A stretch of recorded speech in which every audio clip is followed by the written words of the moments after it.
On the morning of May 4th, 2000, millions of people opened their inbox to find a message from someone they knew. The subject line was simple: "I love you." Inside was a single attachment, a love letter waiting to be read. Within 10 days, that one email would infect roughly 45 million computers and cause billions of dollars in damage. It was the most destructive virus the world had ever seen, and it started with a college rejection. The author was Guzman, a 24-year-old computer science student in Manila, in the Philippines. His thesis, a proposal for software that would steal internet passwords so the poor could get online for free, had been rejected by his college. So he built it anyway. The weapon was a tiny script written in Visual Basic, hidden inside a file named Love Letter for You. The trick was the extension. The file ended in .txt.vbs, but Windows hid that final part, so it looked like a harmless text file.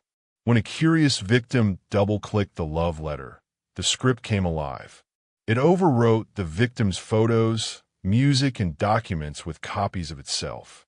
It hunted for saved passwords and quietly emailed them back to an address in Manila. And then came the masterstroke. It opened Microsoft Outlook and mailed itself to every single contact in the victim's address book. Each new message arrived from a trusted friend or colleague, so people kept clicking. The virus didn't spread, it exploded. Within hours, it had crossed the planet. The Pentagon, the CIA, the British Parliament, and major corporations shut down their email systems to stop the flood. An estimated 45 million machines were hit, with damage estimates running from $5 to $10 billion. Investigators traced the password email straight to an apartment in Manila and arrested Guzman. But there was a problem. In the year 2000, the Philippines had no law against writing malware. The charges were dropped, and the man behind the most damaging virus in history walked free.